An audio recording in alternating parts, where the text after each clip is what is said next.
네, 부자들은 경제신문을 읽는다. 안녕하세요, 최인입니다. 오늘도 돈이 보이는 기사들 읽어보도록 하겠습니다. 펠리즈 투자인 리서치 김민수 대표와 함께합니다. 안녕하세요. 네, 안녕하십니까. 네, 첫 번째 기사 열어보도록 하겠습니다. 오늘 조금 전에 속보가 하나 떴습니다. 정말 긍정적인 속보가 하나 날아왔는데요. 미국의 1위 통신업체 버라이즌과 삼성전자가 손을 잡았다고 합니다. 미국 버라이즌의 5G 통신 장비 장기 공급 계약을 맺었고요. 총 8조 규모, 최대로 8조 규모가 현재 예측이 되고 있는 상황입니다. 역사상 최대 단일 수출 계약 규모라고 알려져 있는 상황인데요. 아무래도 미국의 주파수가 좀 부족해서 그 주파수 부족이 발목을 잡아갔다면 얼마 전에 완료가 된 이 미국의 주파수 경매 덕에 이제 버라이즌이 본격적으로 이 5G 투자에 뛰어든 것으로 평가가 되고 있는데요. 네. 아무래도 이 이슈는 좀 호재로 봐야겠죠, 대표님? 호재겠죠. 네. 이제 올 것이 왔습니다. 네, 그런 가운데 이제 지금 바라보고 있는 이제 5G 관련된 쪽에 이제 주파수 경매가 거의 끝나게 됐으면 이제 미국 이동통신사들도 준비를 해야 될 게 아니냐. 그런 관점이면은 솔직히 미국은 땅덩어리가 얼마나 넓습니까? 네. 부럽지만 또 준비하려면 상당히 많이 돈이 들어가겠죠. 우리나라 돈으로 뭐 200 몇십 조라고 뭐 얘기는 하고 있는데 네. 우리나라 규모의 거의 뭐 한 20배 이상까지는 네. 더 들어갈 수밖에 없는 규모다 보니까 이렇게 수출 계약 규모도 클 수밖에 없고요. 근데 여기서 이제 기회 요인이 나온 게 과거와는 좀 다르게 이제 화웨이는 이제 저만치 물러갔습니다. 그러다 보니까 나오는 에릭슨과 또 공조할 수 있는 또 삼성전자의 여러 가지 영향력들, 그리고 또 이에 따른 변화를 생각하게 되면 아무래도 지금 네트워크 사업부가 그렇게 크게 부각을 받지 못했는데 한 3분기 이후부터는 이어질 삼성전자의 네트워크 사업부가 이런 변화를 끌고 간다라고 하게 되면 기대감이 상당히 높아지겠죠. 네. 그래서 단순하게 삼성전자가 지금 반도체 쪽이 메모리 쪽이 좀 어느 정도 모멘텀이 강하지 못하다 보니까 주춤한다고 하더라도 나머지 사업부가 뭐 모바일 사업부라든가 IM 쪽이죠. 그리고 또 지금 나오고 있는 네트워크 쪽도 변화가 나올 수 있다는 기대감 때문에 네. 실적의 눈높이가 훨씬 더 상향될 수 있겠다는 부분들은 염두를 하셨으면 좋겠고요. 그러다 보니까 삼성전자는 뭐 다 아시는 것처럼 관심 쪽이 돼 또 5G 관련된 종목들도 보셔야 되겠죠. 근데 종목들이 상당히 많습니다. 네. 어떤 쪽은 기지국을 소형화하다 보니까 그에 따른 수혜주가 이것도 있고 저것도 있고 상당히 뭐 장비주도 있고 부품주도 있고 많은데 복잡하시다 그러면 딱 하나 KMW를 몰아가시죠. 대장주 KMW. 네, 그게 제일 좋겠다고 보여지고 있고요. 네. 오늘 같은 경우 또 며칠 오르다 보니까 단기적으로 조정권력들이 5 쪽에서 보여지는데 조정시는 또 이런 여러 가지 분위기를 바탕으로 계속 만들어갈 수 있겠다라는 관점 쪽에서 또 삼성전자의 영향력이 높은 회사가 매출 비중이 높은 쪽이 오이솔루션이죠. 네. 이런 회사들 같은 경우도 관심 있게 보시면서 대응하시는 게 좋겠다 이렇게 말씀드리겠습니다. 네, 아무래도 오늘 이 호재에 관련주들이 반응을 해주고 있습니다. 삼성전자도 강하게 올라가고 있고 그 안에서 KMW 그리고 오이솔루션까지 좀 챙겨보자라는 이야기 주셨습니다. 관련주들 흐름 놓고 체크해 보도록 하겠습니다. 자, 이어서 두 번째 보겠습니다. 한때 현대 모비스는 정말 그 40만 원의 역사를 쓰는 종목이었는데요. 네. 3월에는 12만 원까지 뚝 떨어졌었고요. 그만큼 이제 자동차 부품주들이 3월 좀 직격탄을 맞았습니다. 하지만 그 이후에 미래차 기대감을 얻고 주가가 급등하는 모습을 보였는데요. 한운 시스템, 열관리 시스템 업체죠. 석 달 사이에만 주가가 40%가 넘게 올라갔다고 하고 이 관련 자동차 부품주들도 좀 강하게 힘을 받아가고 있습니다. 수년 안에 미래차 관련 매출 급격하게 늘 것이다 이야기 나오고 있는데요. 네. 이런 기사는 많이 봤습니다. 그래서 우리 자동차 부품주 좋다 이런 거는 많이들 알고 있는데 네. 어떤 종목이 좋냐 이게 좀 궁금하단 말이죠. 네, 앵커님은 자동차 부품주 중에서 한 종목 고르라. 그러면 네. 뭐 사고 싶으세요? 현대 위아요? 현대 위아요? 네. 그냥 위아더 월드에 네. 그냥 여기서 딱 종목의 동향들 쪽에서 눈여겨보셔야 될 기사 중에 하나가 매출이 급격히 늘 것입니다. 늘 것. 늘 네. 것이라는 얘기죠. 그러다 보니까 앞으로의 기대감이라는 얘기인데 중요한 부분들은 이제 현대차가 이제 올해 하반기에도 전기차 25종 앞으로 이제 25종 관련된 쪽에서 변화가 나올 것이고 그에 따라서 이제 순차적으로 전기차 관련된 플랫폼도 같이 공개를 하면서 변화가 네. 나올 거로 보여집니다. 근데 여기서 중요한 거는 현대차가 이렇게 바빠지게 움직이는데 그럼 이제 기존의 내연기관 쪽으로 접근하면서 내연기관 쪽으로만 어느 정도 매출을 냈던 회사들의 부품주들이 그럼 이제 현대차가 바뀌다 보니까 이제 여러 가지 라인업이나 또 전기차에 맞게 다 변신을 해야 되겠죠. 네. 그런 과정이 순조롭게 같이 이어지느냐. 여기서 어떤 새롭게 이 부분에 적응하지 못한다라고 하게 되면은 당연히 시장의 시류에 못 따라가는 거죠.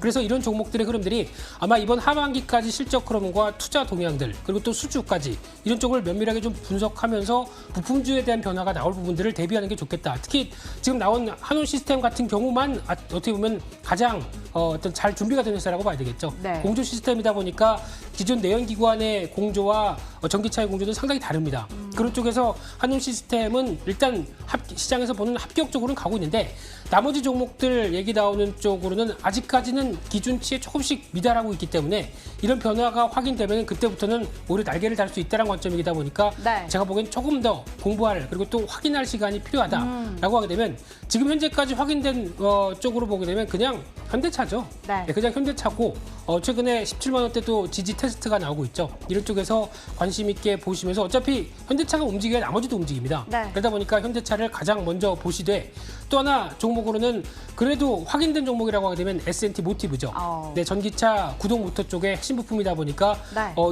이 부분만 확인한다고 해도 어느 정도 실적에 대한 기대치는 충분히 끌어올릴 수 있겠다. 그러면 지금 현재로는 두 종목으로 압축해서 말씀드리겠습니다. 네, 현대차와 S&T 모티브를 오늘 좀 이야기를 집중적으로 해주셨습니다. 이 종목들 체크해 보도록 하겠고요. 자, 세 번째 기사 열어보도록 하겠습니다.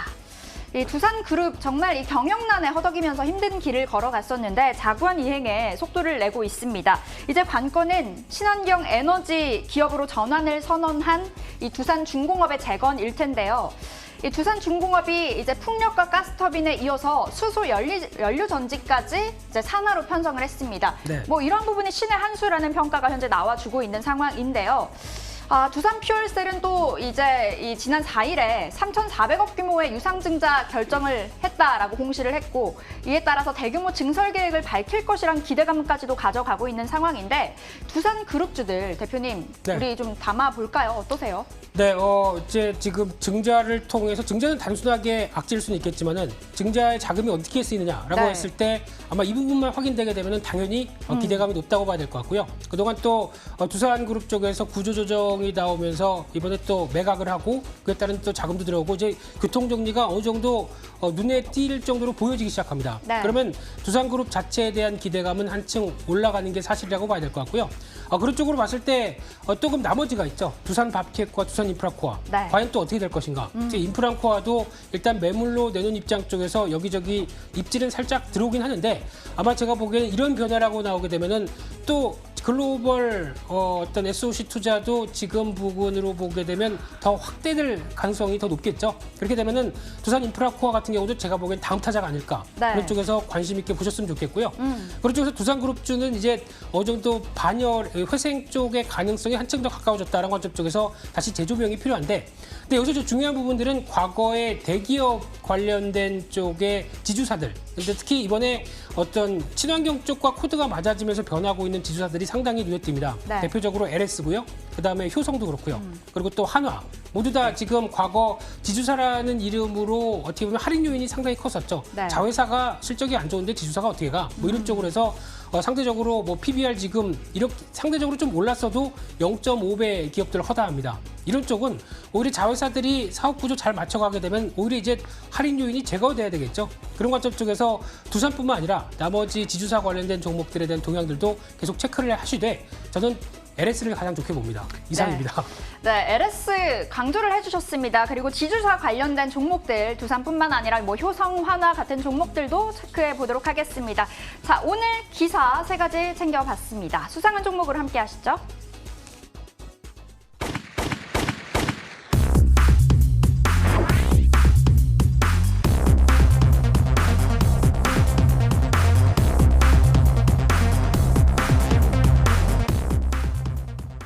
네, 수상한 종목 끝까지 판다 종목 추적 들어왔습니다. 오늘은 넷마블을 가져왔는데요. 만년 이 게임주 2인자 서름을 가져갔던 종목입니다. 2달 사이에만 100%가 넘게 올랐다고 하는데요. 이제 게임주의 대장이 될지 사람들이 굉장히 궁금해하는 이슈인 것 같습니다.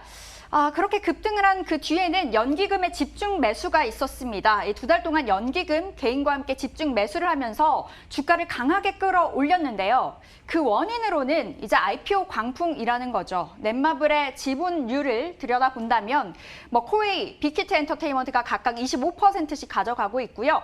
카카오 게임즈가 5%, NC소프트, 카카오은행까지 자리를 하고 있습니다. 그러니까 곧 상장을 앞두고 있는 빅히트 엔터테인먼트 그리고 이 카카오 게임즈의 훈풍을 제대로 이어받고 있는 건데 그런데 이렇게 올라가다 보니까 좀 지난해의 악몽이 떠오릅니다. 작년에 BTS 게임이 출시된 이후에 주가가 40%나 넘게 뚝 떨어졌는데요. 임직원들이 대규모 자사주 매도를 했기 때문으로 보여지고 있습니다.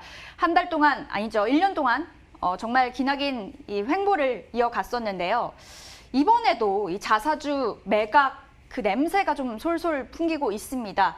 이렇게 된다면 우리 곡소리 나는 거는 우리 개인 투자자들일 텐데요. 네. 대표님 어떻게 평가하시는지요? 네, 그때 파셨던 분들 진짜 억울하시겠네요. 이 정도까지 네. 올라왔는데 우리 회사를 회사 임직원들도 잘 모르네요. 보다 보니까. 네. 근데 지금 최근에 또 매도세가 나와서 걱정은 있다고 하는데 그냥 넷마블이죠. 마블이 4개입니다. 네. 40만 원 갈까요? 네. 40만 원이요? 네, 그냥 네. 제가 던진 겁니다. 죄송합니다. 네. 근데 지금 넷마블을 바라보면서 어제 앞서 잠깐 보셨던 내용 중에 하나가 이제 지분 가치들이죠. 그러니까 즉 넷마블이 우리는 단순한 게임 회사가 아니다. 코웨이도 있고 지금 빅히트도 있고 또 가려져 있는 카카오뱅크도 네. 지분이 있고 이런 여러 가지 다각화에 대한 여러 가지 기대감들이 게임이 약간 주춤해도 나머지 쪽에선 충분히 자회사의 실적들 나올 수 있겠다라는 기대감들이 같이 있는 거에 대표적인 모습들인데 네. 중요한 거는 지금 IPO 열기가 뜨겁다 보니까 이런 기대감을 한층 받아서 주가가 레벨업이 돼 있습니다. 그렇다는 얘기는 주가가 만약에 소외돼 있었다고 하게 되면 모르겠는데 지금은 가장 많이 어떤 몸값이 올라왔을 상황들이죠. 네. 그러다 보니까 지금 여기서 20만 원대 안착해서 더 갈 가능성도 물론 카카오 게임즈 나올 때까지는 있다고 하더라도 제가 보기에는 지금 어떤 가치가 가장 많이 생각이 어떤 시장에서 부각받을 때다라고 하게 되면 일단 지금은 비중을 축소하는 게 좋겠다라고 생각 들고 있고요. 다음에 또 카카오뱅크나 나머지 또 IPO가 이어졌을 때 근데 카카오뱅크는 말씀드렸듯이 그냥 넷마블이 아니라 한국금융지주죠. 이게 네. 가장 대장주입니다. 그렇기 때문에 그쪽을 관심 있게 보시고 지금 넷마블은 일단 차익 실현의 기회로 한번 보시는 게 좋겠다. 이렇게 말씀드리고 싶습니다. 네, 넷마블 일단은 이 비중 축소 의견을 내주셨습니다. 오늘 넷마블과 함께 앞서 봤던 기사들까지 좀 흐름 놓고 체크해 보도록 하겠습니다. 자, 부자들은 경제신문을 읽는다. 펠리자인 투자 리서치 김민수 대표와 함께했습니다. 오늘 말씀 고맙습니다. 감사합니다.